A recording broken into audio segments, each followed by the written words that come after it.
Hello, everybody, and welcome to, I believe, episode 10, the 10th episode, I think, right? Yeah, episode 10. All right, just confirming with you, just to make sure that I got my numbers right, of Netflix Weekly. we made it, Rob. We made it to 10. Yay! Now the next goal is to make it to 10 listeners. No, but It depends on the week, right? Hey, you know what? Now that we've been locked down again, I'm sure we'll get more fucking listeners now that we've been locked inside for another month. With Kong, sorry, I always get this wrong. Godzilla versus Kong. Codzilla versus Gong, I believe it's called. Yeah, with that being the title or something, that I'm sure we'll get a little bit more viewers than usual. Let's hope. And it's not on Netflix, or maybe it's Netflix that people fucking hate. Yeah. What did I signed in? I watched. We'll bring it up in honorable mentions, but I watched. I finally signed into Amazon Prime. So it's my wife's account, and so there's her name and kid's name and stuff. And then I heard her from another side of the room. She's like, "Ugh, idiot!" And I'm like, "What?" She's like, "Why the fuck did you name yourself that on Amazon Prime?" And when you can select all the names on Amazon Prime, same way you can on Netflix, there's Karen, which is her name, and then I put my name.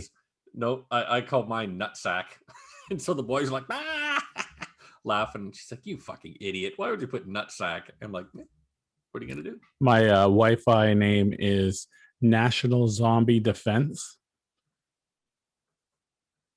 Okay, thanks. That was the joke. Laugh now. That's it. That's all I got. All right. Welcome to Netflix Weekly, episode 10, and plug our socials. Yes, plug our socials. Do I plug them, or do you? Well, it's pretty much Netflix Weekly. Everywhere. Search it on everywhere. It'll come out second because I think Netflix comes up first. Yeah, so we're not that hard to find. We're just one chug after Netflix. All right. Did you today? There was a huge fucking Bell internet outage. I know it affected a whole Easter. Bunch of people. Is today technically Easter? Then this is Good Monday. I thought it was Sunday. I thought you're supposed to get together with your family, or what is it? God or Jesus got crucified Easter Monday. But I thought he got crucified on Friday. That's why it's Good Friday. I thought it was. And then he became a zombie on Sunday. Exactly. And on Monday, people rejoiced for not being turned into zombies.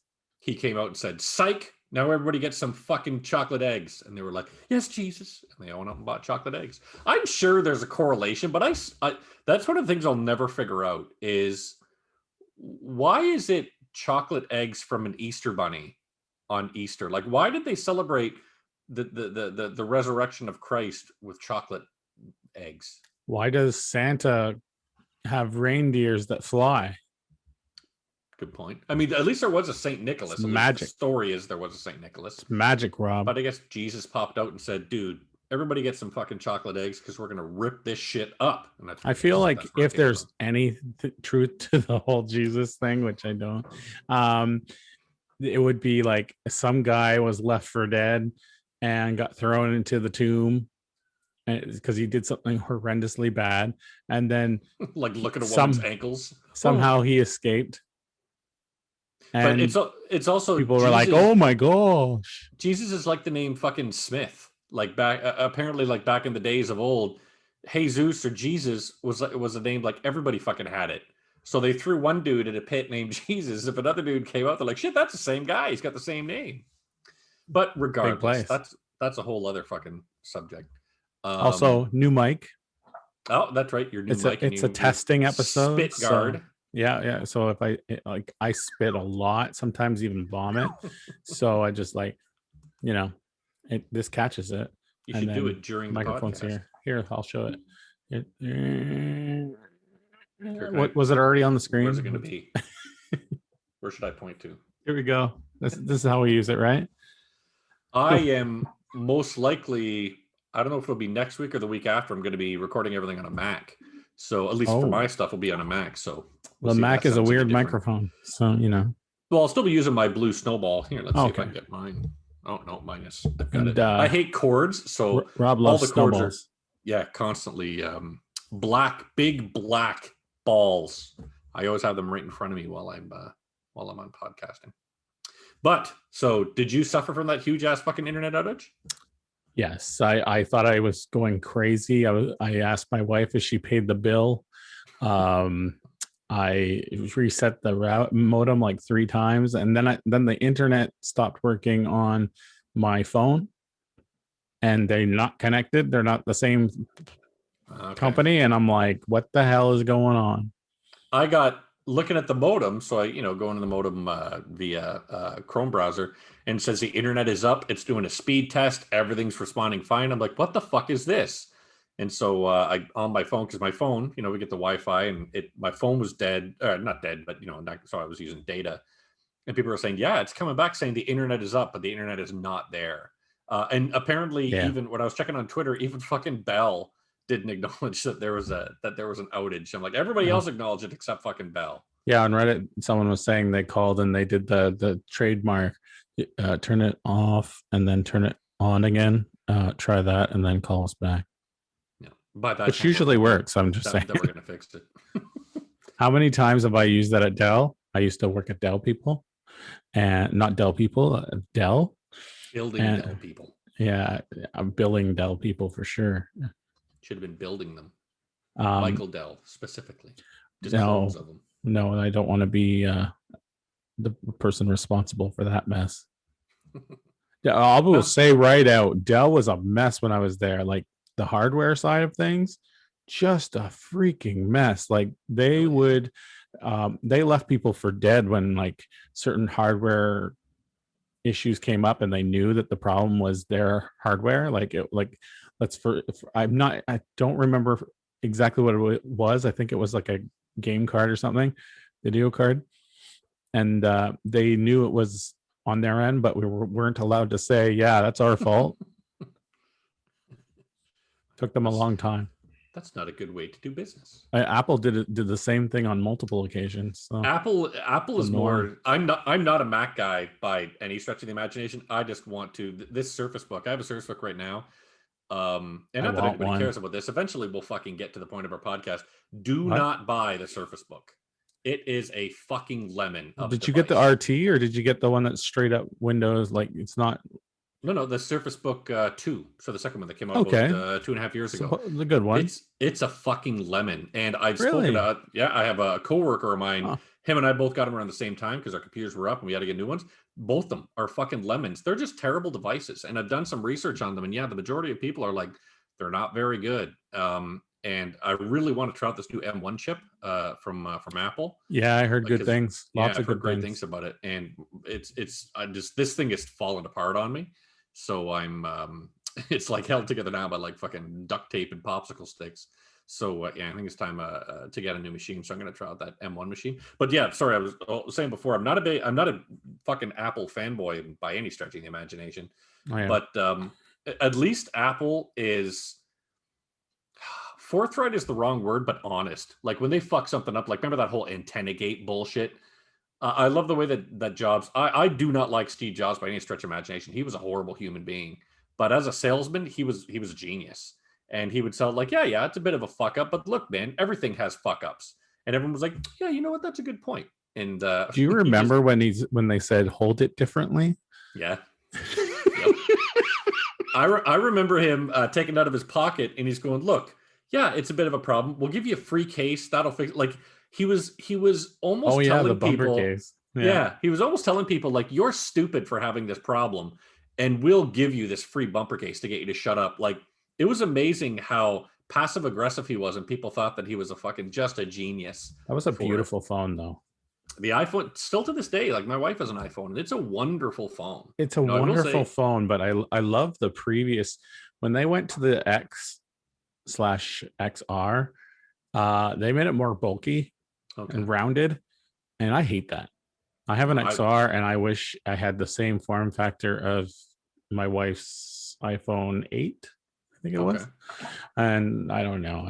At this point, when it comes to iPhones, I'm just like, why upgrade? I've been on. I had a Pixel 4a. My wife, she's almost deaf, so she has hearing aids. Her hearing aids would not work with the Pixel 5. They would only work with the iPhone. So she got the newest gen iPhone, whatever the hell it is, I don't fucking know, and gave me her Pixel 5. I've been from Pixel 1. I've always been to Google Pixels. I just think they're great phones. Oh, Pixels seem great. I've always had issues with Android because if you allow me to mess with it, like you allow me to open it up and not open it up physically, but open it up Yeah, the software OS. wise, yeah, I'm gonna mess it up and cause problems. I'm on the other side of that. I love to get in there and mess up and cause problems, and then because I'm the guy that everyone comes to, I fucked my phone up. How do I Yeah. fix this? So to be fair, so do I, but I've dealt with enough of the issues from that. And like, yeah, it's my own fault, of course, but iPhone is just straightforward. I can just get things done and not care. Yeah, I'll keep around a Windows machine for like networking between all my computers that I got in here because Macs, at least in my experience, Macs are fucking terrible when it comes to networking with Windows PCs. So, but all right, to the goddamn subject at hand. Honorable mentions. Yes, you go first. I'm always the one to go first for honorable mentions, so you go first this time. Oh, I watched a new one from this week, and it's not Netflix. Ooh. Chaos Walking. That's the Spider-Man, Tom. Yeah. What the fuck's his name? Not Tom Hardy. Tom Holland. Yes. How was that? And the girl from Star Wars. Oh yeah, Daisy Ridley. Yeah. How was that? It was surprisingly really good. Really, eh? Nice. I enjoyed it. They don't get me wrong. There is a massive plot hole in here, but the movie itself, I found just it's good to go into a movie expecting it to be subpar, expecting like a 5, and then you end up with like an 8. Yeah, that's pretty nice. I enjoy it. I'm trying not to spoil anything. I want people to go out and watch this one. Since you haven't watched it either, there's no point in me like doing a review. So I would say it's worth your time. Just enjoy it for what it is. A movie that they made during COVID. Can you tell that it was made during COVID? Mostly. Okay. But it's not on the like 6 feet apart where they're like just kind of caressing towards each other. Yeah, not on the severe end of it, but like not like one movie that's coming that's like I'm in a box for the whole movie, which is like, have you seen Buried? I have, yeah, the Ryan Reynolds movie. Yeah. Yes, they have like a version of that, but in space or something, or in a sci-fi way that's coming, and you know that's just like an excuse to do a movie during COVID. Well, apparently there's a TV show, Love in the Time of COVID or Love in the Time of Coronavirus. There was a fucking TV show where it's like love stories about how to find love or how to date or some bullshit. No, thank you. And the coronavirus. I mean, yeah, why the fuck would I possibly want to be reminded about what we're all going through in a goddamn movie? You know what I mean? If you watch this movie, we'll do a small review segment, and I will indulge in the plot point that I was referring to, because I was very frustrated. So was my wife. Very frustrated with it. That was it. That's your only honorable That's mention? my only honorable mentions. I mostly gamed this week. If you want to check out a really good game, go play Hitman 3. My wife is yesterday we had to watch a review on Immortals Phoenix Rising. So she's a massive fucking Zelda fan, and she's beaten Breath of the Wild now like 4 times. She's played the game. Yeah, I don't have a fucking clue what's going on, but apparently Immortals is like the little bastard cousin of Breath of the Wild, so that's why she wants to pick it up. It's so just for your knowledge, you can rent or borrow games from the library. Oh, can you rent Immortals Phoenix Rising? I'm getting it this week. Ooh, I already had it once from them. It's really good because like there's a whole system in place where I can suggest a title for them to buy so that they can lend out. And I've done that with so many video games and books, and they've gotten them and they lend them out. And I've been like first on the list. So when something newly released comes out, sometimes I get it that week. And right. I can try it out. And if I like it, I'll buy it. And if I don't, whatever. Huh. But like Phoenix Rising is a really good game. It's like like you said, it's a minimalistic version of Breath of the Wild. It's not as crazy. And that's what all the reviews were. Yeah, they're like, it doesn't have but I mean, Nintendo's got a fucking team of how many people behind building Breath of the Wild, whereas the guys, I can't remember the name of the company that made it, but they don't have the acumen and the fucking the total group of people and forces behind it reminds me more of Assassin's Creed games. That's what this person but less detailed. They said it's like a mix of Assassin's Creed and Breath of the Wild. Yeah. So she'll get that. But I'm not a gamer guy. For me, this week I watched 3 movies. Well, one because it's 4.5 hours long. I've just kind of been slowly going through it. The first movie I watched is on Amazon. That when you hear the name of the movie, my wife immediately thought pornography, but it's not. It's a Turkish apocalypse movie. It's called The Girl with No Mouth. And it's just about, right? Yeah, you hear Girl with No Mouth and you're like, but no, it's about in the future there's been some sort of virus that went around where a lot of the children were born without certain parts, without working features of their bodies. So this girl was born with no mouth, one kid was born with no nose, kid with no ears, kid with no eyes. An anti-superhero movie. Effectively, but it was more just kind of boring. Nice. I was expecting a lot more for it, but they kind of wander around. And then I'm not going to spoil it for anybody, but a lot of wandering is what happens in this movie. And you're like, okay, can something else happen besides wandering? Fine movie, it was fine, but I wanted a bit more from it. But just interesting. And it was on Prime. Amazon Prime. It reminds me, like your review of it, kind of reminds me. And I'm sure someone's going to get mad. Maybe you. It reminds me of Children of Men. Children of Men is far superior. I hated it. I love Children of Men. Thought it was great. I just felt it was like wandering, like you said, in a way. Like, yeah. No, if you want pointless wandering, watch The Fucking Stand on CBS All Access. That shit was fucking wandering. Yeah. Or most of the Star Wars movies. I'm kidding. No, you know what? Hey, man, I'll give you. Don't kill me. I'll give you episode 9. That is a shit show. For all the people that piss all over the prequels and say these are fucking terrible, I dare you to watch episode 9. Remind me what 9 was. Rise of Skywalker, the last one. Oh, is that the one with like the cool colored salt flats?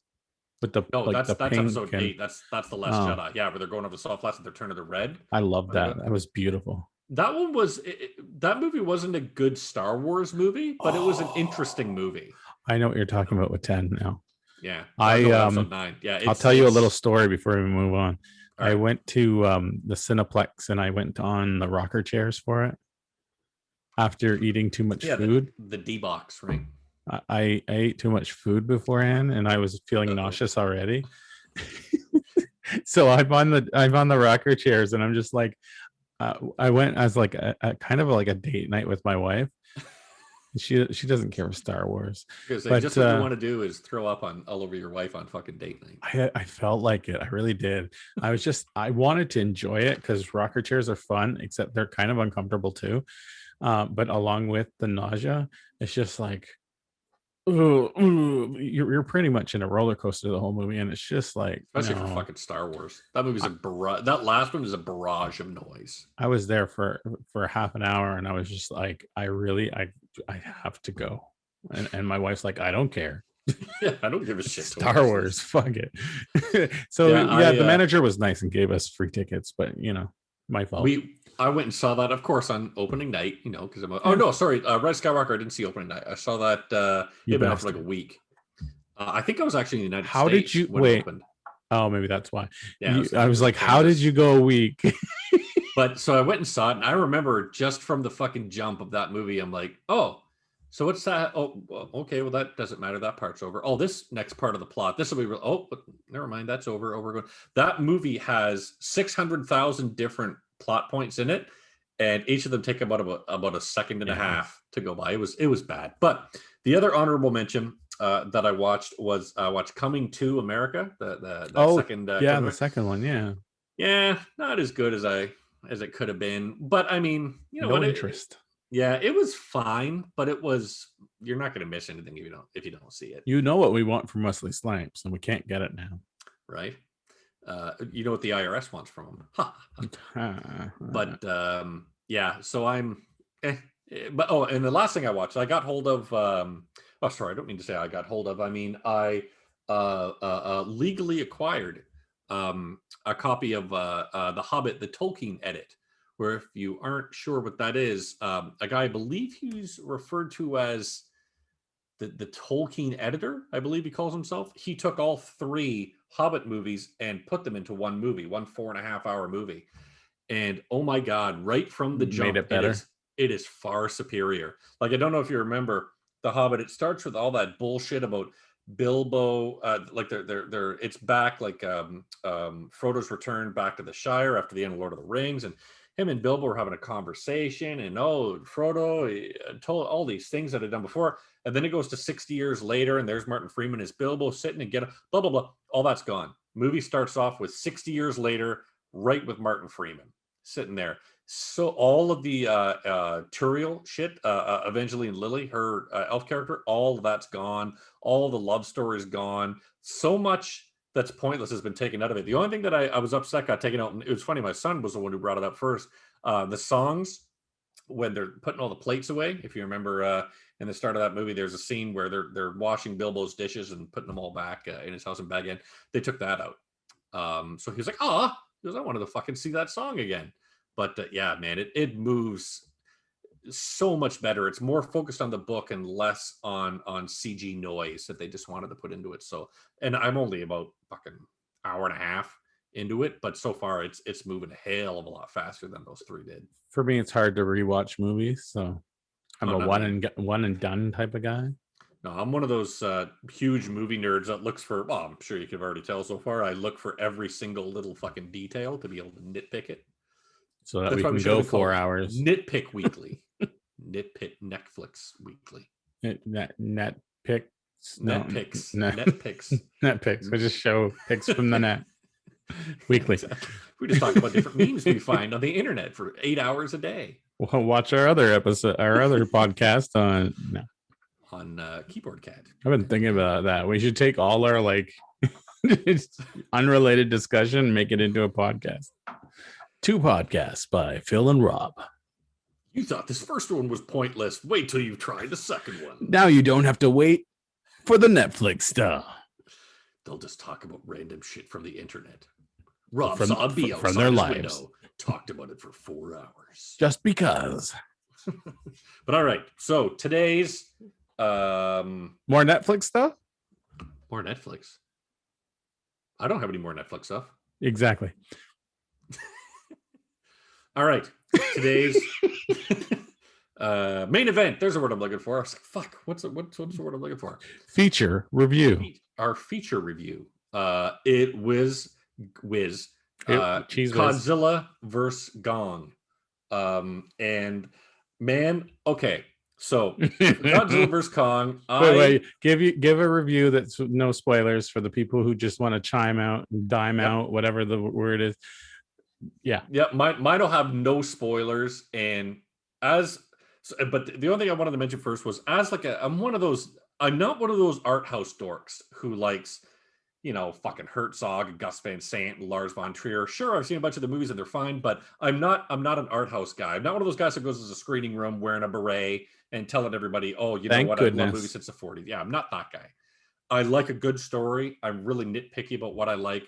And I don't like garbage. And when I mean garbage, like a garbage movie, but like a fun garbage movie is like The Evil Deads or Army of Darkness. Like these are movies that they're kind of stupid, but they're meant to be fun. Your version of that is like the horror side, mostly.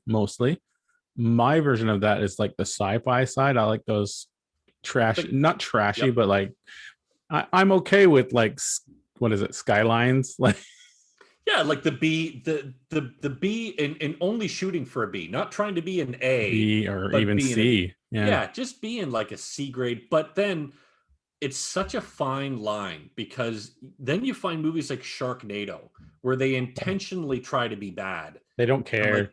Yeah, I'm like, no, this sucks. And then Let's get Hasselhoff. Those terrible Transformers movies. Those movies are soul crushing. So those are A, but those are not A. They're so bad. Yeah. And this, I didn't expect Transformers-esque, but I had mentally prepared myself to be like, okay, this might be like a Transformers trying to be way too preachy, way too over the top, 1,000 different storylines, and just never get to the point of Godzilla and Kong fighting each other. I expected Godzilla too, like that. Yeah, idea. Yeah, exactly. Gareth Edwards Godzilla, that long drawn out, right? Until we finally get. I was so fucking pleasantly. Not the first one, the second one. See, I thought the first one is far superior to King of the Monsters. Yes. King of Monsters. King of Monsters feels like that one that wants to be like an A+ movie. It wants to have all this family drama and bullshit. I'm like, fuck all that. I just want to watch Godzilla fucking fighting people, man, or fighting other fucking monsters. And if you are going to go with the storyline approach, make it good and get good fucking actors. Not that these are bad actors, but my fuck, watching Vera Farmiga, and Vera Farmiga is a good actress, man. Watching her in that Millie Bobby Brown 11 from Stranger Things, watching those Millie's good. But I wouldn't say she's good. I'd say she's fine at what she does, but she always does the same role. She's like Michael Cera, always the same role. Perfect for that role. Like absolutely spot on perfect, but not good at really anything else. You know what I mean? And again, my opinion, people might think she's fucking, the next fucking Meryl Streep. I don't think she is. But my whole point is this movie absolutely fucking surpassed whatever I had expected for it. And by the middle of this movie, I was gung-ho in it. I'm like, this is fucking great. I was having a goddamn ball so much that once the movie was done, I said to because my younger son watched it with my older son, didn't care. But my younger son he was like fucking jumping around the room. He was like, yeah, like fucking screaming with all the fighting going on. I'm like, Ellie, you want to watch that again tomorrow? He was like, oh yeah. And then we fucking watched it the next day. We watched it again because it was so much goddamn fun. There's like so much you could miss too. So, but it was that too. But I was just surprised by how much fun was in this movie. It had just the right amount of human storyline. You know what I mean? Like it wasn't very much. It didn't really matter in the grand scheme of things, but it was fine. It needed to be there, right? We got to have a human element. We can't just. I want a human elephant. We want a human elephant in the movie, but that's going to be the one that they set up for Godzilla versus Kong versus Elephant. But the human storyline, I was like, whatever. Okay, we gotta, and they didn't waste a ton of time. You know what I mean? They're just like, yep, like A, B, C, done. Okay, there's a good human storyline in this one. Everything else was ballsack. You think so? I do think so. Yes. I mean, maybe when we go through it again, like when we go through the actual plot summary, I might change my mind. But like. I'm not gonna spoil it, but the little girl. And that's you're talking about Millie Bobby. Oh, no. I'm sorry, little deaf girl. Jai. I don't know. We always get these things wrong. Bay. Whatever that girl was. I think it was like Gia, sister that touched myself. I don't know. The sister that touched herself. The girl anyway, with no sister who touched her mouth. The deaf little girl. That was so solid. But everything else was garbage in terms of like a good human storyline component to this. I wouldn't even say good, but I'd say one you can empathize with. Yeah, like the whole 11 story. I'm like, I don't give a fuck where this goes. That was thrown in, and no one gave a shit. It even looked like the actors didn't give a shit to be there. You know what I mean? But that was like, we didn't get her at first. But then she signed the dotted line late, and along with what's his name? Is it Scott Bakula? No, the dad. Oh, I can't remember. Oh, but I know who you're talking about. Mr. Enterprise. He's so good, but he was wasted in this movie. There was nothing. Yeah, he came on like twice. Did not want to fucking be there. Oh, like, I'm here. Okay, it was complete phone in. It was. Maybe COVID, I don't know, but it's like, holy cow, was that wasted? And it was a funny storyline, but it was like it was garbage. There now there was a couple of things that you could tell were decided by a committee. There's always parts, especially the blockbusters, Yeah, that are okay, committee thinking. The first piece of committee thinking was non-spoiler. non-spoiler. So this guy, he runs a podcast. And on this podcast, he is certain that the company he works for, Apex, are We're gonna get into this, so let's start the summary then. okay. You start the summary then, because I know you have it right in Because front of you. is there anything aside from that you need to say before we get into the summary? Just that. No, nothing I can think of. I'm sure it'll come to me though. All right. So this movie comes after Godzilla 1, Godzilla King of the Monsters. No, there was Godzilla. Gareth Edwards' 2014 Godzilla, and then there was Kong. Godzilla 1. No, Godzilla 1 is Godzilla. Godzilla King of the Monsters is Godzilla Thank you. 2. It's still Godzilla 1. I said no, Godzilla 1 and then Godzilla King of the Monsters. I won't hear this. I can call it Godzilla 1. It's the first one. I thought you were saying that I could say exist. Lord of the Rings 1. I thought you were saying that it doesn't even fucking exist. I'm not even going to say that it exists. Oh, no. It's Godzilla 1. But now you're spoiling the ending of the movie by saying Godzilla. No, 1. I didn't. Godzilla 2, King of the Monsters. Right? Where he and then Kong, Skull Island. Right. And then now Godzilla versus Kong. I feel like there should have been another one in there. You know what I mean? Like, it was called Cloverfield. Oh, yeah. No, I wouldn't be surprised, to be honest. Just merge those universes and it just makes sense now. As long as they fucking totally dismiss, what was it, the Cloverfield Paradox? Remember the fucking terrible one that came on Netflix? That thing was a nightmare, man. I loved it. I hated it. It was crap. I like weird sci-fi movies, and I love the Cloverfield universe because I love like the attention to detail of like interwrapping webbing of like, it's kind of like Marvel and they're like, they have these things that come back, stories that come back. They had Chris O'Dowd in a movie who was fantastically funny, and they made him not funny. That's an achievement, to make Chris O'Dowd not funny. Just go watch the IT Crowd. That's right. It's beautiful. It had me laughing for days. Because it's truth. That's the best part of IT Crowd, is how fucking true it is. But I'm sorry, we're getting off topic here. Synopsis. What a surprise. Synopsis. 5 years after Godzilla killed his extraterrestrial nemesis Ghidorah, he and Kong are currently the last known active titans on the Earth's surface. Monarch now watches over Kong, who resides within a giant dome. He is visited by Jaya. I think it's Jaya. The last Iwi native and the adopted daughter of Dr. Eileen Andrews, who is deaf and can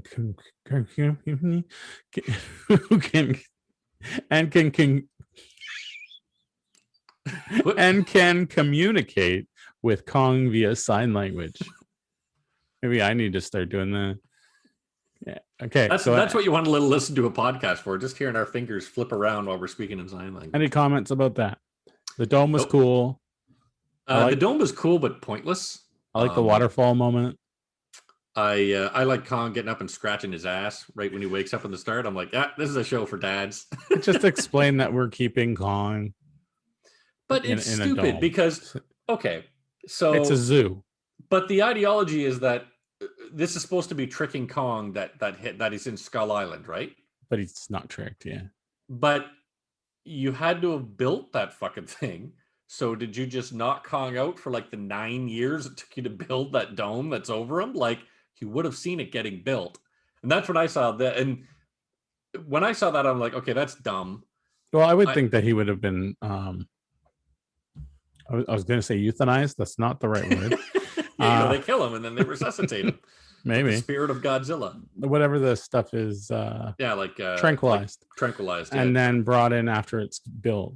I guess I just as soon as I saw it, I'm like, this is stupid. But luckily they didn't like that dome part is over so fast. And I was like, Yeah. good. That's what you want to do. You want to be like, if you've got this stupid part of your story that you just want to get past. And it felt like even the fucking people were like, oh my god, yeah, Kong's not gonna last near much longer. Kong's one of the Titans. Nothing can defeat Kong. Isn't Kong big? Bang. On to the next thing. I was like, I thank God we don't spend so much time there. I find it unnerving or perplexing that Kong and Godzilla are the only known titans left. Like we saw a bunch of them. Yeah, I think that's how you set up the sequel. Oh my God, there was another one. How could we have not known about it? It's No, but coming from another planet. Blah blah no, blah we blah saw a blah. bunch of them in the last movie. It was like that Mothra woolly and yeah. mammoth thing, and I can't remember the rest, but there was like 4 or 5, right? And Oh, they all they'll all came. they'll all show up. You know, I think it's just like No, if they're this movie, gone. but I don't. I think is that if this movie's successful. Oh my goodness, we didn't see this one buried in the If ice. Blah this blah blah movie's blah blah. successful, it's successful. That's what I mean. So, and since this movie is successful, I think it'll go on Oh that yeah, we'll have. you're And right. I think it might be that they come from outer space or a fucking meteor or something stupid. But Yeah. hopefully they follow this movie's footprint where it doesn't matter how Mothra or how the fucking woolly mammoth or how you know fucking Teddy the T-Rex shows up. It doesn't matter. All they have to do is show up and fight. And that's what I liked about this movie is it never got too big for itself. It always remembered that it was Godzilla versus Kong. And you think that, okay, we're going to have to wait to the ending for Godzilla, you know what I mean? For the ultimate fucking battle at the end. They do not do that. They get to battle relatively quickly in this movie. Bernie Hayes, a former employee of Apex Cybernetics and a host of a Titan conspiracy theory podcast, exfil- exfiltrates information Filtrates. suggesting sinister activities at a Pensacola Apex facility. However, Godzilla suddenly attacks the facility. During the rampage, Bernie discovers a device that resembles the Orca, previously used to communicate with or control Titans. Now, I'm glad that when they brought that part up, it was like, oh my God, could that be an orca? I don't know. Because that whole part from Godzilla King of the Monsters was I, fucking stupid. oh, the Orca part, yeah, yeah. Yeah, and that's why I heard them say it. I'm like, oh, and then he was like, oh, it might be. Oh, I don't know. I'm like, good. That's how fast you bring that up and sweep it right under the rug again, man. Yeah, But it kind of didn't even make sense, like that. Oh, here's that machine, and then it's broken or something. I think it was honestly effectively just to tie in that fucking movie, just to Yeah, remind you there's been a movie before this one. But Bernie, this guy is absolutely a character developed by committee. One, he's smart. you didn't like him? I thought he was fine, but he was a very he was a character that was designed by a group of people that were like, what should Bernie be like? He should be black. And the reason he's got to be black is because he's got to be smart, but he's also got to have a job there because we don't want him breaking into the place. We don't want We also any have to have black representation. That's why he's there. and they didn't want any bad feedback on because the movie starts with him effectively breaking into Apex, right? Even though he works there, he's doing something he shouldn't be. They had to set up that he works there. It just all of his backstory felt very calculated. You know what I mean? Like they really decided what this type of character has to be. He is the big comic relief of this The movie. characters in the movie didn't feel that way. He was the only one, and he was a great actor. The actor did the best with what he had. He has a lot of fun one-liners in the movie, Oh yeah, but he just felt like a very calculated character. Like you know what I mean? Like he felt like very specific how they set this guy up, who they chose, how he acts, what he knows, all that type of shit. I think studios have to be very careful currently, so And it's not absolutely, they surprising. do. That's why, and I will say another thing that felt like a committee decision was the guy that runs Apex. He's not the typical mean old white Caucasian overlord typish guy. Nope, he's a Hispanic guy. I'm like, that definitely feels like okay. This feels like a bit of committee thinking. Like, no, we just don't want to go with. And maybe I'm totally fucking wrong. Maybe they decided, hey, let's go with instead of the typical fucking old white guy. that's going to run the company, that we're all going to hate. Let's do a Hispanic guy. And then his daughter, you know what I mean? Or as I called her, B villain. She's got to be, she's not going to be white, but she's going to be a woman, and she's going to be a complete bitch. Like those parts of it felt very calculated. Those are small criticisms of the movie, but those two, they felt very, very committee thinking. Madison Russell enlists her friend Josh to investigate the cause of Godzilla's attack. Together, they find Bernie and sneak into the wrecked Apex base. Now, I'm not gonna just go over it that easy. That was quite an ordeal for them to go through to find Bernie. But I did enjoy the security at Apex. Man alive, there's not a lot of security at Apex. We'll put it that way. And like, I want you to do some talking about what you think about it. But how did you feel about how easily they get into what's left of fucking Apex? They slid down things like a slide. It was so dumb, but it was fun dumb. You know what I mean? It wasn't trying to be too serious. It was constantly, and that Bernie doing his quips and shit, constantly reminding you, like, this is dumb. You know what I mean? Don't think we're trying to be serious here. That last movie was serious. They tried to take it way too fucking seriously. Us, we're being a bit stupid. And I fucking, right from... It kind of reminded me of what happened with the Capitol insurrection and the video of one of the Republican senators or someone, a Republican someone, went out the side door and was like, "Oh, here you go," letting people in. And it's just like, are you dumb or were you in on this? Like the security, just lack thereof. Like this happens in multiple locations, so it's not out of the realm of possibility. But it's almost like, oh, there's some dude, I don't know who he is, and he's got some young girl with him. Okay, let her go through. And also that other guy, I think that was the kid that was in Deadpool 2. Yeah, fine, just let them all through. Hey, how old are you guys? 16? Yeah, okay, that sounds about right. You guys can just walk into fucking Apex, go wherever you want to. It was it felt really stupid. The trio are in I'm having fun. The trio are inadvertently locked and transported in a container carrying skull crawler eggs, two-legged reptilian megafauna. Yeah, it's a good thing we gave. It's a good thing we That gave was the reading of the synopsis to you. Yeah, isn't it fun? Okay. Megafauna. The megafauna that was previously discovered by Monarch through an underground tunnel to Hong Kong. Now, where was Apex? I believe Chicago. Does it matter? But it's got an underground tunnel to Hong Kong. That was one of my complaints in this movie. I love how apparently from Skull Island to Chicago to Hong Kong, they're all about 20 minutes travel apart. Now there's a lot of jumps.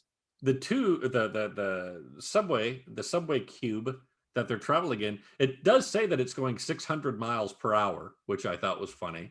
And they're not feeling any effects of anything inside because 600 miles an hour, who cares? That's not even, I mean, I can bike faster than that. It's like a magnet tunnel. But magnet rail. I'm pretty sure they would feel some sort of G-force on the inside. Yeah. But whatever. I guess you can get to Hong Kong if you're going from Chicago, if you're going 600 miles per hour. But they have anti-gravity, so let's just use that. It was so stupid. But again, they don't talk about it. They don't bring it up. They're just like, hey, we're here now. No need to explain. Let's do stuff.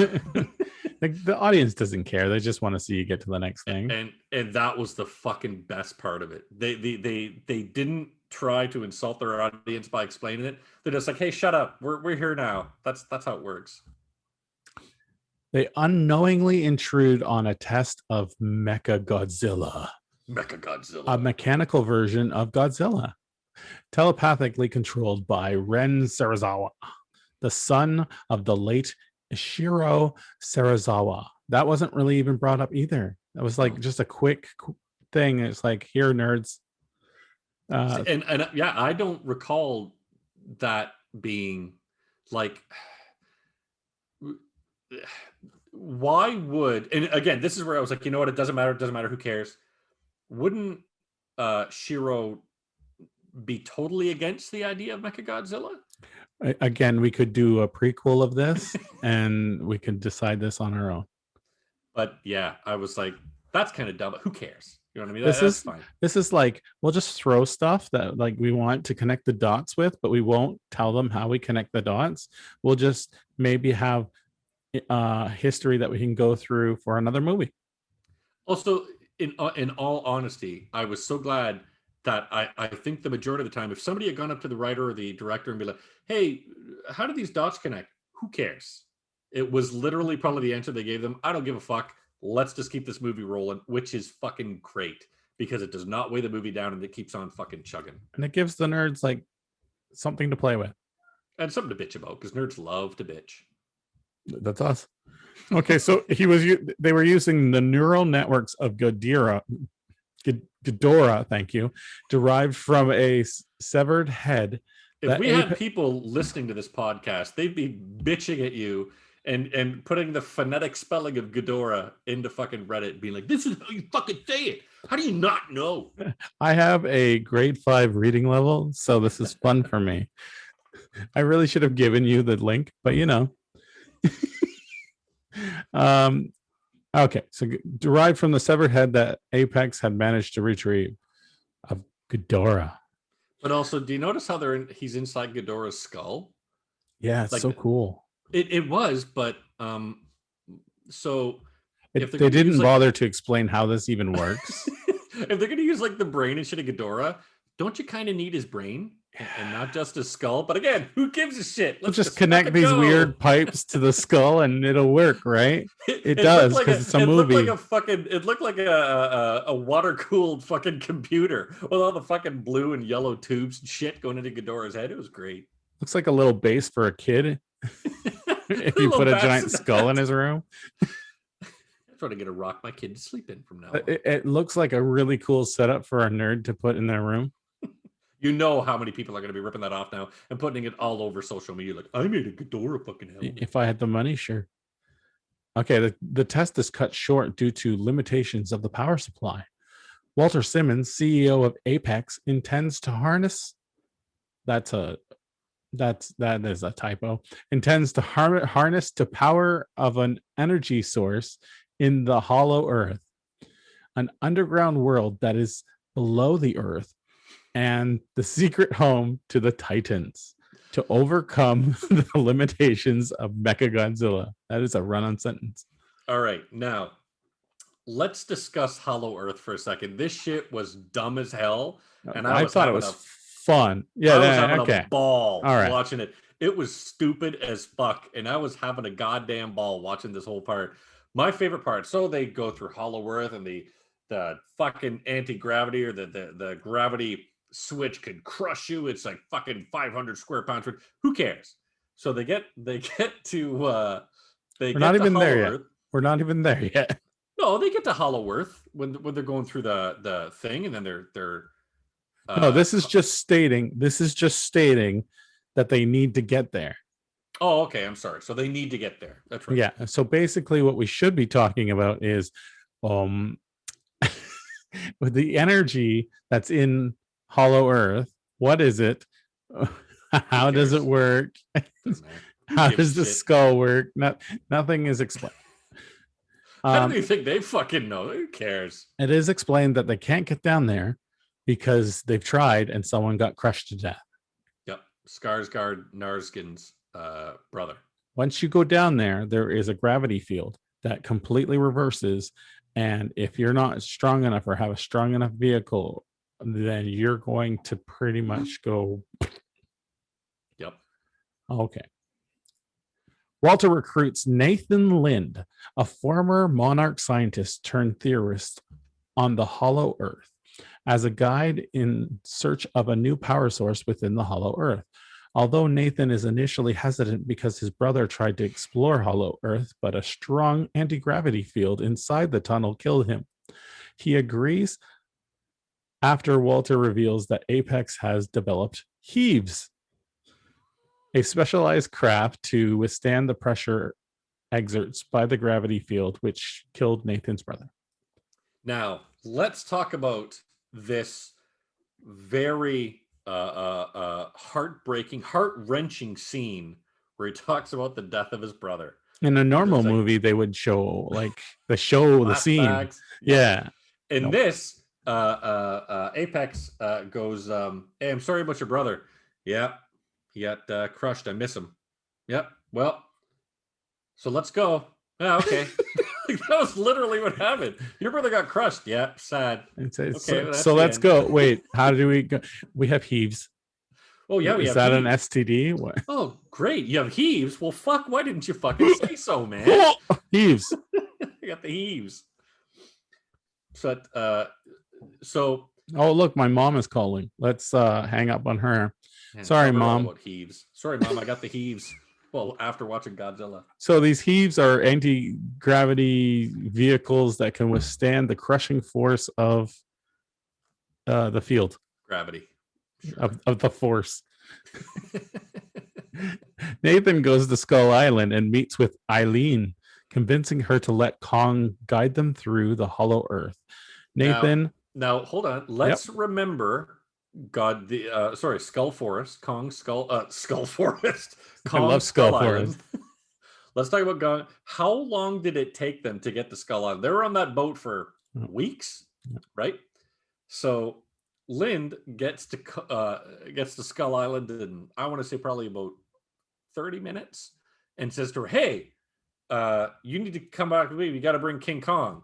She's like, "Now, if you weren't in this movie, you'd be like, no, I'm not fucking doing that. But we need him to fight Godzilla. Fuck that shit. We're gonna keep Christ. This is I'm not the only one. Keep Kong alive. There's what I was trying to say. Keep Kong alive. Mm-hmm. So fuck that shit. We're not gonna let him fight with Godzilla. But the way it goes is 20 minutes, 30 minutes. He's over at Skull Island. Hey, we gotta take Kong. He's gonna show us where the Hollow Earth is. Why the fuck would we do that? I don't know. Maybe literally he's like, maybe his family's there or something. I don't know. Okay. Well, no, I'm not doing that. Come on. All right. And that literally is how it happens. No, that's this movie in a nutshell. This movie is, come on. Okay. Yeah, right. Okay, fine. If you say so. And then, okay. So now next on the synopsis, because this part is fun. Nathan, Eileen, and an Apex team led by Walter's daughter, Maya, board a modified barge with Kong, chained and lightly sedated. However, Godzilla attacks the convoy midway through the voyage and defeats Kong, but only retreats after the ships disable their power and trick him into thinking they are destroyed. So hold on, let's talk about this part, because this shit made 0 sense and it was fucking fun. It was great. So this chick Maya, this chick is awful, and it's she knows that her whole purpose in this movie is just be generic bad guy number 2, because she shows up, she's like, I don't want to be here. This is a stupid fucking idea. Whose stupid idea was this? I'm the one that brought the heaves. Feel free to be impressed by the heaves. Also, I'm so fucking good looking. She was playing herself. Oh, she just didn't want to be there. She just showed up and she's like, fuck this bullshit. I'm going to drive the heaves. Nobody talk to me. I'm like, this chick is great. The director tells her what she's doing for this movie, and she's like, so I get to be myself? Okay. And it's like, no, your motivation is you don't want to be there, and go. Like literally, she there was nothing else to her character outside of she was a bitch. And it was great because she turns around to Lynn and she's like, feel free to be impressed. And he goes, wow. Just like that. And I'm like, there's your audience right now. She's like spouting off all this bullshit about the fucking heaves. And like, you can be impressed now. So he goes like, wow, what the fuck do you want me to say? I don't give a fuck. Just give us a fucking heave so we can go into Hollow Earth or Middle Earth or whatever the fuck we're going into. Like it was great, man. It was so fucking perfect. It was exactly what this movie needed to be. But the other, this was a part where I was like, okay, this is kind of stupid. So Kong gets effectively knocked out, not knocked out, but knocked down by Godzilla. And then Lynn says, holy shit, turn everything off because then Godzilla will think he's won. And if Kong played dead, I could get that. But instead, Godzilla looks over at Kong, and Kong's just like Kong didn't have growling to at play him. dead. He was But he was like taken down. he was like growling at him, and Godzilla's like, "That's right, bitch," and walks away. I'm like, why the fuck did they have to power down the boat? Godzilla didn't give a shit about the fucking boat. He just looked over at Kong and was like, "Yeah, you fucking stay there, bitch," and walked away. What the fuck was the purpose of powering down the fucking boat? What was the point of that? I think for one, Godzilla wants to be the alpha male, But he and it wanted to be the doesn't alpha male over mean Kong. kill. He wanted to be the alpha male over Kong, so only Yeah. Kong had to show that he was beaten.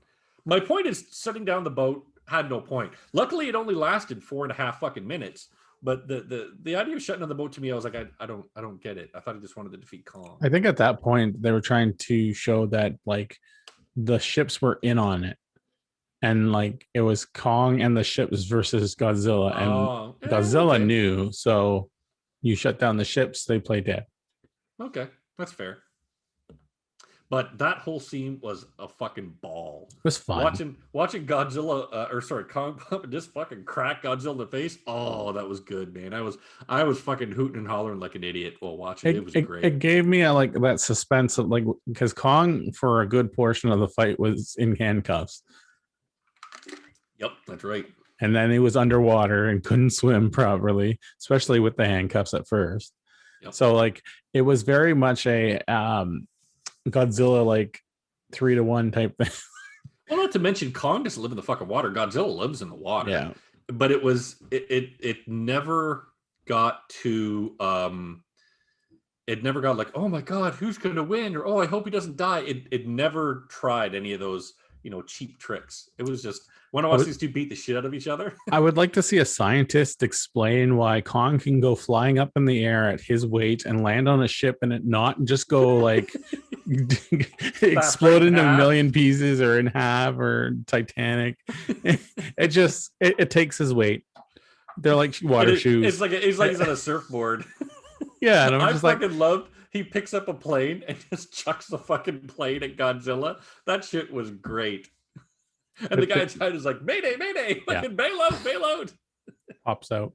All right, so that was the scene that they gave you in the trailer. Yeah, and it was a lot more fun watching the whole scene. Yep. Realizing that Godzilla will continue to come for Kong if he is deemed a threat, they changed the plans and airlift Kong to a hollow Earth entry point in Antarctica. Jaya, again, only 20 minutes away. Yeah, it was quick. Jaya convinces Kong to enter the tunnel, and the team follows him in the heaves. One thing we haven't discussed that was a big part, I don't know why it's not in the synopsis, is that they realized that Kong can understand sign language. Yeah, because Jaya or Gia taught it to him. The kid? I don't know. No, well, and the lady, but the lady communicating with the girl in sign language. Yes, it was a secret. But also, so they decide to take Kong via hammock to Antarctica. Yeah. Which I guess they just had all those helicopters and all those hammocks and shit on the ships with them. They have so much money. No, it wasn't 20 minutes. It's like 3 days later, but we don't know that. And I do like how they get to Antarctica and Kong's like, Gia's like, "Kong, go in there." He's like, "The fuck am I going to go in there for?" She's like, "Just go in there." No. You think Kong is stupid? But she's like, "Oh, your family might be in there." Oh, okay. And he just fucking goes in. Like, this is so stupid. But it was great. He's like, because she literally says, because they say to her, they're like, "Tell Kong his family might be in there." Well, are they in there? We don't know. She turns around to Kong. "Hey, your family might be in there. Are you sure?" "I don't know." "Okay." And then Kong goes in. For how dumb it came across, like, honestly, but also heart-wrenching. It worked. For me, the actor was great. I thought it was exactly what this movie is. Do we have a reason? No. Just fucking because we want the movie to happen. So fuck it. Just go inside. It was perfect. For exactly the type of movie this is, it was great. Just give us stuff and don't explain it. It's okay.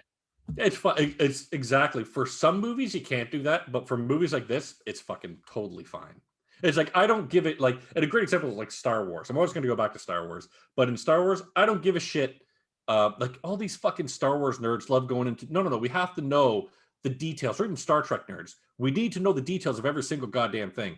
I don't give a fuck about every single goddamn thing. That's why that Solo movie to me was entirely pointless. I don't give a shit about Han Solo's backstory. I just need to know that he's kind of a smuggler guy. That's all I need to know. I don't give a shit how he became this fucking way.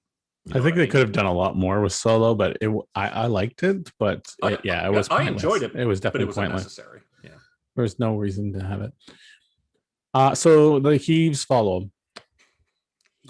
Inside Hollow Earth, they find an ecosystem similar to Skull Island. While traversing through the landscape, Kong and the team discover, okay, let's not skip over more points.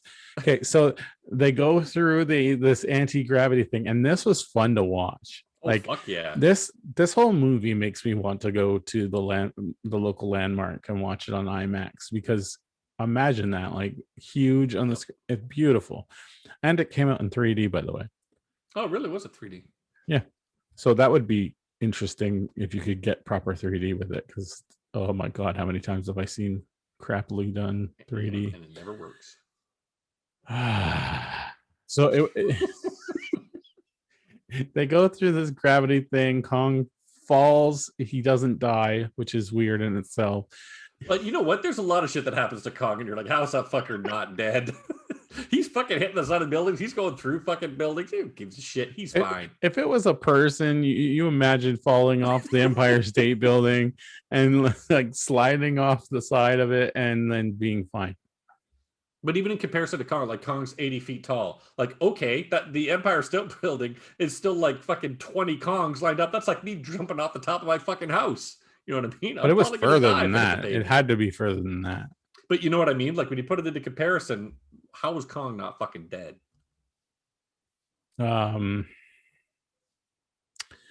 Okay.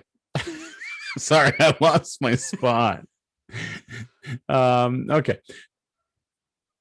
Inside Hollow Earth, they find an ecosystem similar to Skull Island. Yeah. While traversing through the landscape, Kong and the team discover his species' ancestral throne. Wow, they missed more, but okay. There was a good fight there too. Him versus like a little Titan. Oh yeah, yep. That's right. The little the ostrich. The snake like things, right? And that thing, it fucking wings come down. You can see his face kind of pressing through it, and it was a good one. I enjoyed it. Fire with the Heaves, and they fucking fire on the hell of it and destroy it. Also, they explored the landscape in terms of like there's in the middle of the landscape, there's like the change in gravity, and so there's a landscape at the bottom. I'm trying to find my frame here. The landscape at the bottom and landscape at the top, and like I could be walking around up here, and you could be walking around down here. And if I jump too hard, you should fucking flip this. So I'll be like, "Hi, Phil." No, I could edit that, and maybe it's being done right now. Anyway, I jump from down here, and I go towards the middle, and then the gravity goes, and then I go flying to the ground and splat. That doesn't happen to Kong. He reaches out to a fist, a fucking hand that's like, "Hey, Kong, shake my fucking hand." And it basically explores more landscape. Then he arrives at his ancestral throne room, which this gets even more weird and silly. Yep. Silly is the right word. Yep. So there's like a throne, like a literal fucking throne. And Kong goes up and just fucking sits on it, and he looks like King Conan. He's just kind of sitting there like, "Yep, this is where I was meant to be," type of thing. And I'm like, where the fuck are all the other Kong people? Where are all their bones? Who the fuck built this thing? Was it built by Godzilla? Like, I find it interesting that this synopsis kind of explains this, and I didn't get it from the movie. I was just what the hell is going on? Let's hear it then, because I didn't get that either. Ancestral throne room that depicts an ancient war with Godzilla's kind. I didn't get any of this. I remember when you look down, there's at the end of the axe, there's the Godzilla There's like Yeah, a maybe lizard. that was something, and I just missed it because I thought it was just glowing tubes, Yep. kind of like from the skull of the. Anyway, they also find a glowing axe made from the dorsal plates of another Godzilla. I missed that too. I just thought it was a glowing axe. I thought it was a part of a Godzilla, but I didn't know. Like I thought it was part of fucking Godzilla. I didn't realize it was part of a different kaiju, whatever the fuck we want to call those No, guys. no idea. This stuff. They should make a movie that explains Just the that part. canon of it. Like But Kong. Yeah, go in on. this same thing, so our heaves lie down, our heaves hoe, and they sit down on the ground, and the people just come walking out, and they're like, "Hey, can we breathe out here? Hey, it doesn't matter. Hey, how's everybody doing? Hey, can we breathe? Oh, it doesn't matter that the gravity would be crushing us right now. Man, I can breathe no problem. Also, is there anything to drink? Oh, so hey, you know what? Oh shit! That's Giant bats. like it was so We're fucking fine. dumb. Here's this place where the gravity's gonna kill us, and they just kind of come walking out of the heaves like, oh man, I'm sure glad I can breathe out here. I'm sure they have scientific equipment in the heaves that tells them if it's okay to walk out of the heaves. Well, they have fucking machine guns and every other goddamn thing in the fucking heaves. They so have a wouldn't be Siri that surprised. says it's okay to walk out of the heaves. And they're like, okay, I think it's okay to walk out of the heaves. Siri, how long will I survive outside of the heave? You will survive for 8 seconds. Unless you put on this helmet that doesn't cover your body, just your head. Just your head. I've seen that in movies. It's just stupid. Anyway, Kong discovers that the power source can recharge the axe. The Apex team sends the power source's signature back to their base in Hong Kong, but Godzilla, sensing the energy, makes landfall in Hong Kong and directly attacks the throne room. So here we need to. This part Does not explain that well. Was great because now they're in the middle of the Earth. They're in Hollow Earth or Middle Earth or Hollow Man or wherever the fuck they are, right? Lord of the Rings. And they're like, okay, send out the spider bot to go over to the part where Kong charged up his axe and I guess suck Get some a of sample. that out. Yeah. Get a sample. And then we're going to, via Wi-Fi. How dare you drill that? Send it to fucking Hong Kong. Now, I'm willing to bet that there's not a lot of Wi-Fi 5G towers in the center of Hollow Man. So how in the sweet name of fuck did they get that information all the way back to Hong Kong? That was dumb. And not to it's download like, oh yeah, we're getting all this information right now. What information? Like what are you possibly looking for? Oh yeah, it's energy. You can transmit that energy via Wi-Fi, apparently. Okay, because you know how like just the analytics, the statistics. And they're like, hey, this is fine. Oh shit, we got the energy now. Put it in Mecha Godzilla. They just needed the equation. It was I don't know. I loved it. I'm like, dude, this is some dumb shit. And it's funny. I looked over at my kid and I was like, man, this is stupid. And he was like, yep, this is fucking great. Like, your kid is probably the perfect demographic that would just not care about this stuff and just be like, where's the next action? And that's what they're doing. He was like, Godzilla, King Kong, Godzilla. Every time it would happen, it was fucking. So it was great. Rob, can you please explain to me the Godzilla's way to get down to Kong?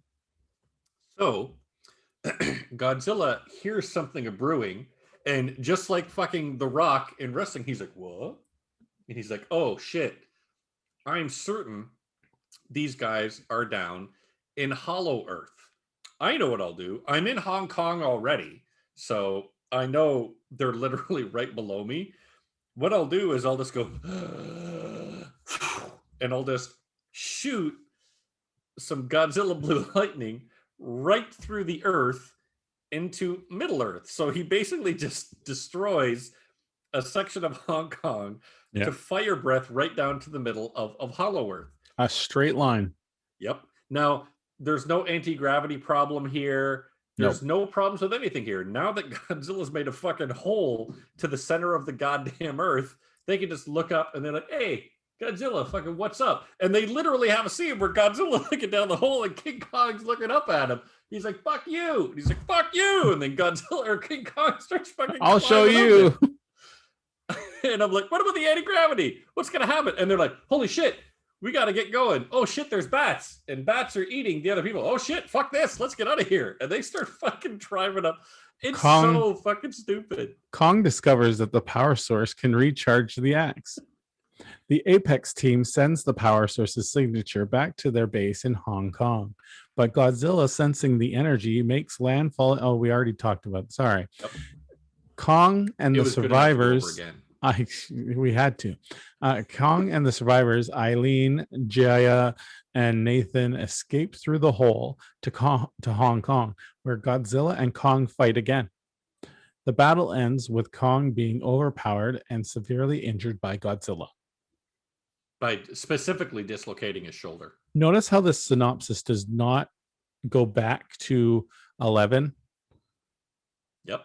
Because Does that not- shit was pointless. Because that was a whole thing. Like, they did go back to it in the movie, but it really doesn't matter.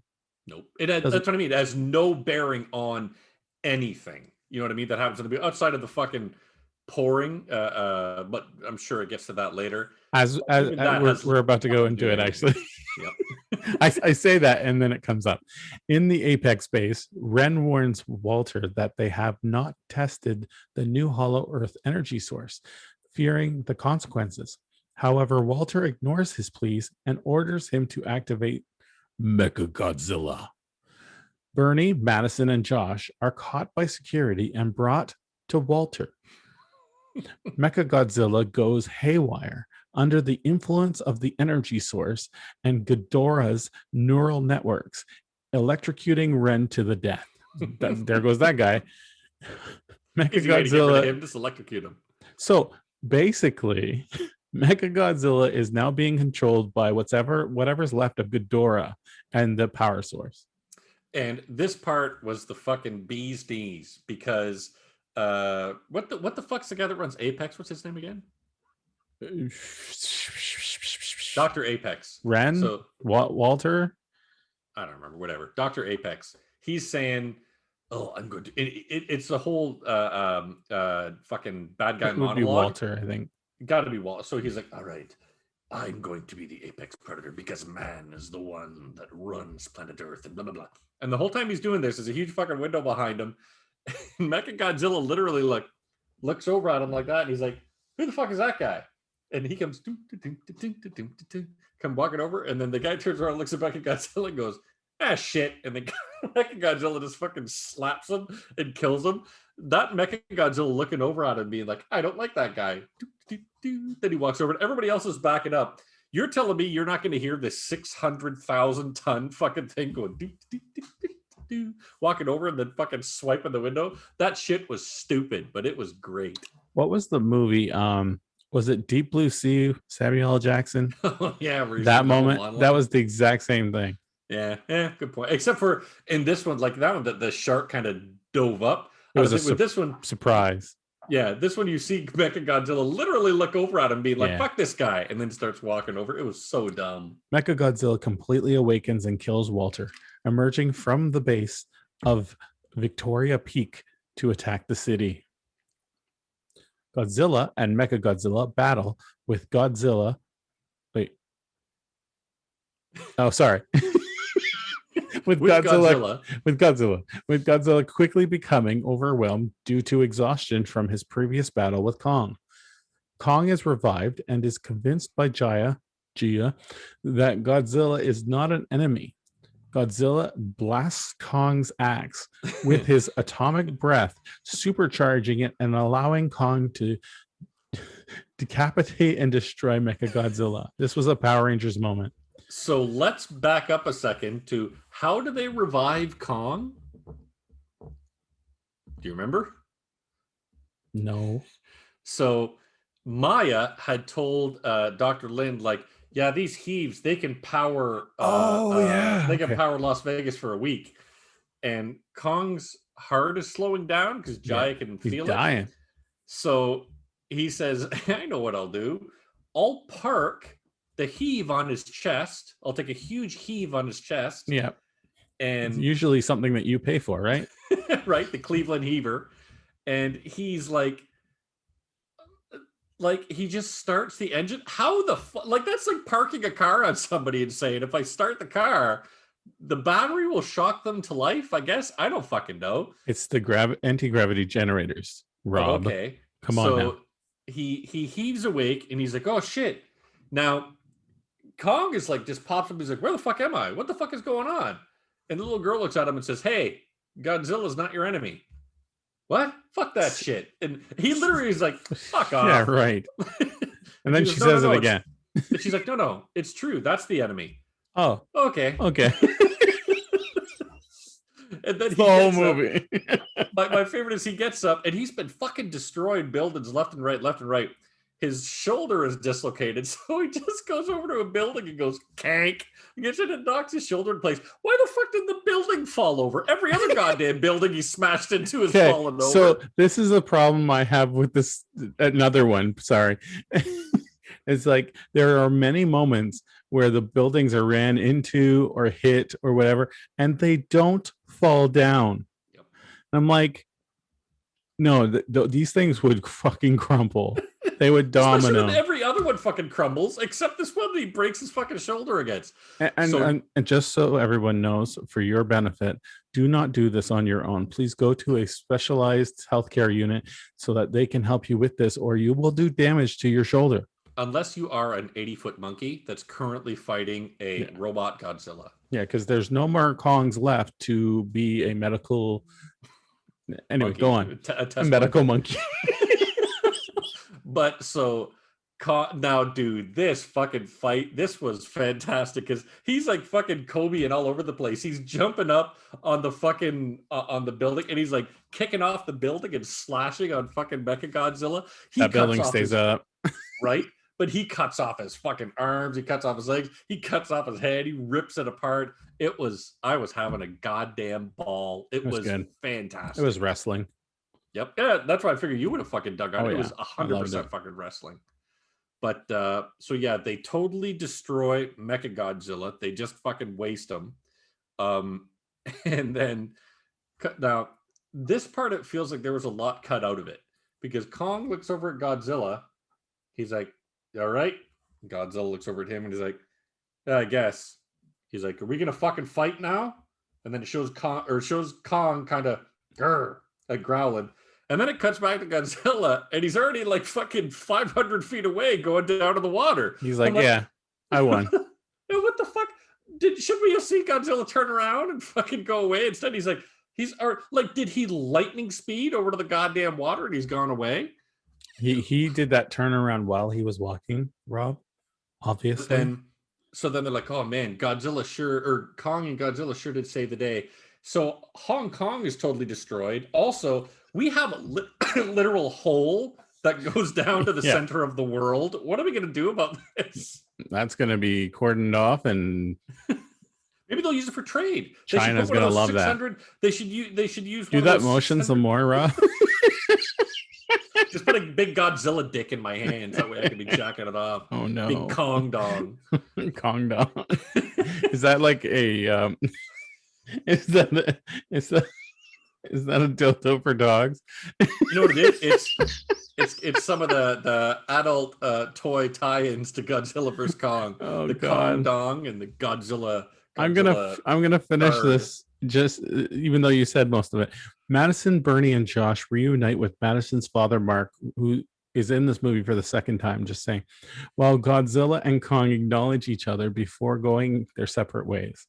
Sometime later, Eileen and Jaya watch Kong, now ruling over the hollow earth, from an observation post. There's your answer. Ruling over what? There's nobody else there. What the fuck is he going to rule over? The little bee monsters. They're not buzzing bees. They're like, if he's they're like ostriches. They look like bees. Ostrich head monsters.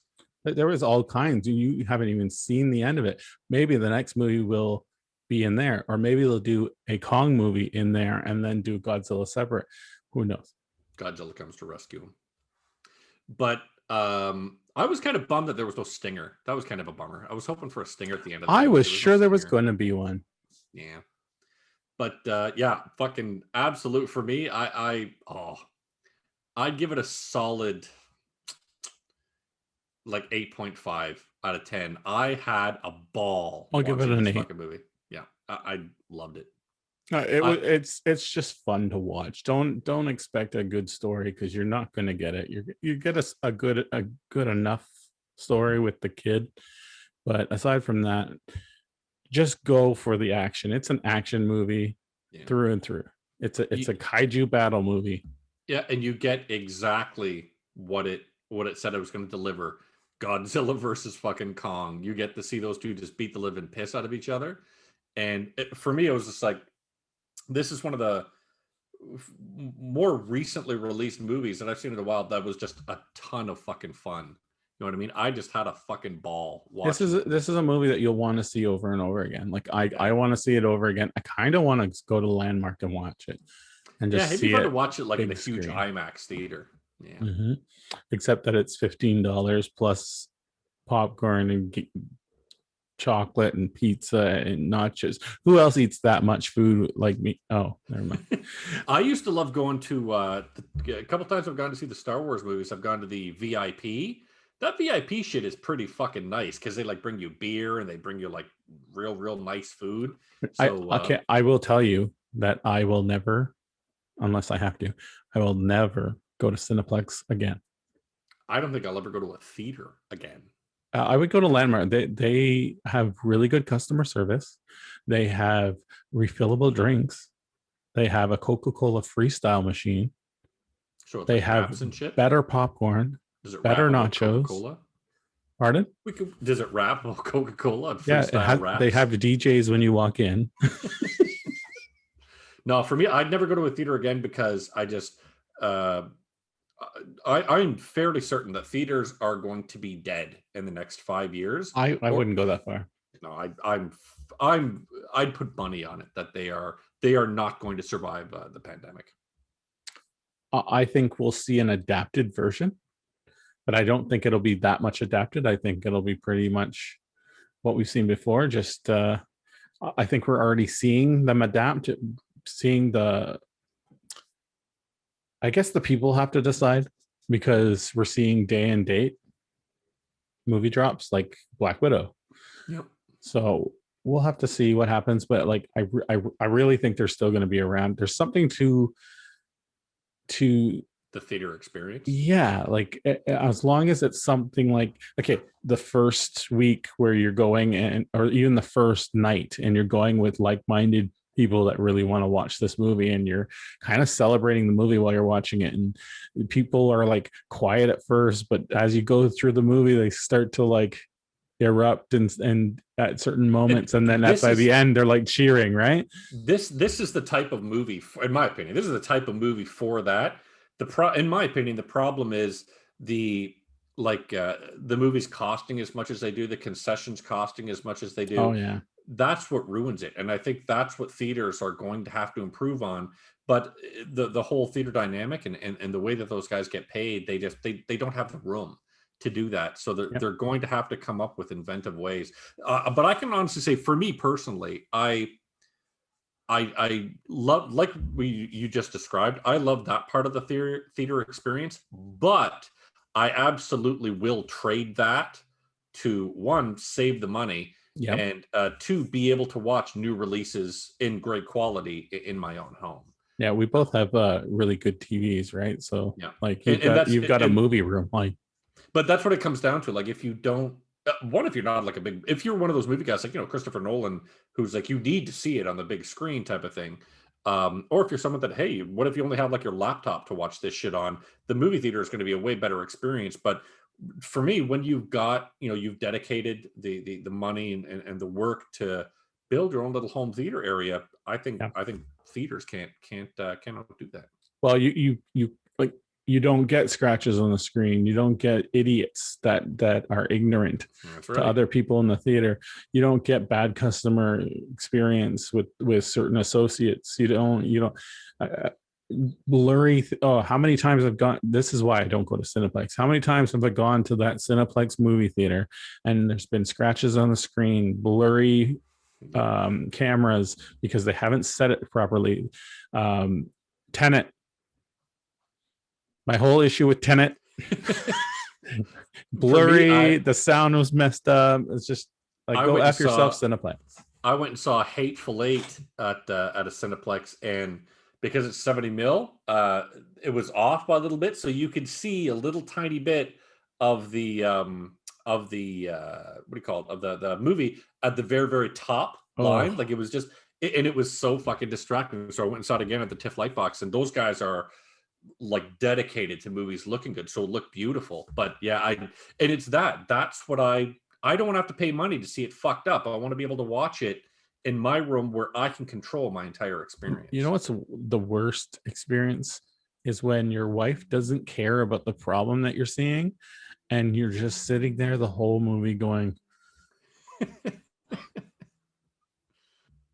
I deal with that on a regular basis. It's like, oh my God, how did you not notice that fucking thing that they just did? They're like, because I don't give a fuck. That's what my wife will say to me. She's like, because you're the only one that cares. She's like, it is never that fucking important. You're the only one that cares about that minuscule fucking problem.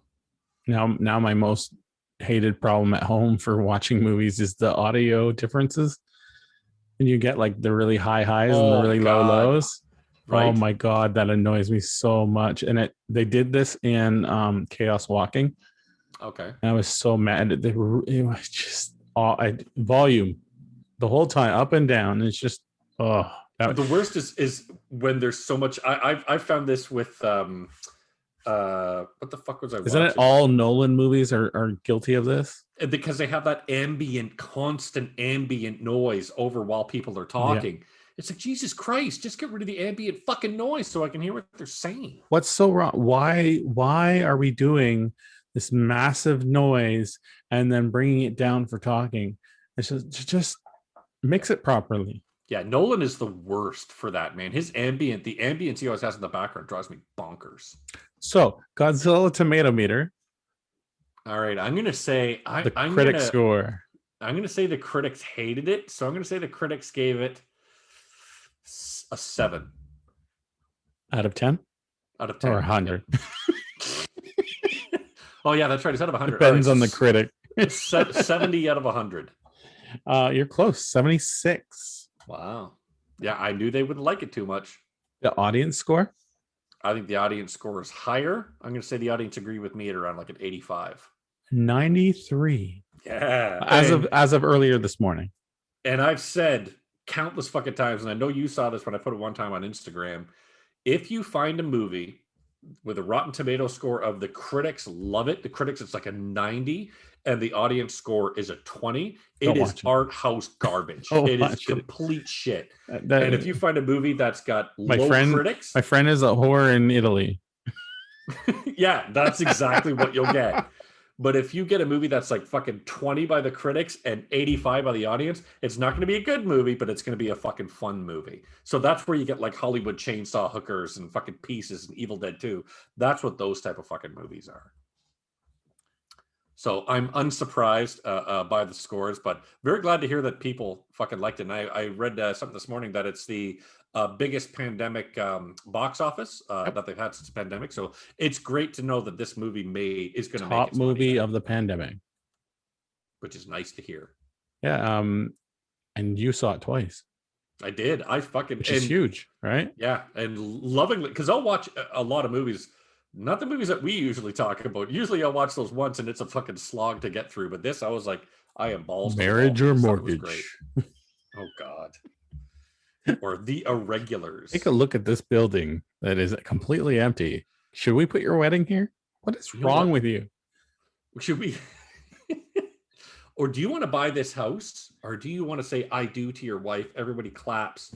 And then everybody dances and get drunk.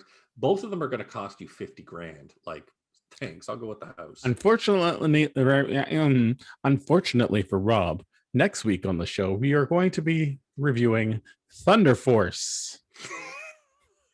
God, Thunder Force. The name is terrible. Have you heard of it? No. This is a movie. Thunder Force. This is a movie with that woman comedian from Ghostbusters. Oh shit! Yeah, I see the trailer for it. Melissa McCarthy, right? Yeah. And the black girl Octavia Spencer, I think her name is. I'm not sure of her name, but you're probably right. Yeah. It looks fun. This would be a movie that you should watch with your kids, I think. Thunder Force. I don't know, unless I start swearing at it. Basically, they've heard me swear. A scientist gives her friend superpowers, and then they both get superpowers, and they run amok, and they're both overweight superheroes. Nice. Right. So I'll see myself in the movie. That's awesome. More like me. Holy, I'm gonna write this down because I'm gonna fucking forget its name. Thunder Force, and it comes out April 9th on Netflix. And I know because you forced and said we're gonna watch it. When does Army of the Fucking Dead come out? Because I know there's no date for it yet. Oh, okay. Thank God. That is coming, and we will watch it. The next 2 episodes, we actually have. I'm not going to say what they are yet because you like to be surprised. But episode 12 will be 2 things to watch, and episode 13 will be 3 things to watch. I'm going to keep you busy. I'm going to get through Thunder Force. That's for sure. Just one thing to watch. It'll be nice and short, like the short episodes we're doing currently. And I'll be sure to videotape my kids on the phone and then put it on Instagram. Boys, guess what we were going to watch? What? Thunder Force. Because I guarantee my oldest one will be like, what the fuck is Thunder Force? To conclude the show, I would just do a funny little quip. I Instagrammed that this week's episode I got this new microphone from blah blah blah to work with Rob on the podcast, right? I think I replied the wrong Rob price. Really? Did you didn't reply, did you? I replied once, and then you said, learn how to fucking reply. No, that was a different thing. This was I can't wait, right? No, you didn't reply this. This was some different Rob Price on Instagram that decided to reply and just went with it, He's just like, yeah, can't wait. Can't wait. And now he's waiting. He's like, when is this guy going to fucking call me to do this goddamn podcast? I'm waiting for this interview. What's Netflix Weekly? I guess he'll be enjoying this episode. Fuck, let's hope. So that's Netflix Weekly. Go to our social accounts. Go to Reddit. You can email us at godzilla@netflixweekly.com or Kong at netflixweekly.com. It's a catch-all email. That's why we say these things. Whore Kong. Godzilla whore. Godzilla. Coxzilla. Dong. No. King Dong at netflixweekly.com. All right.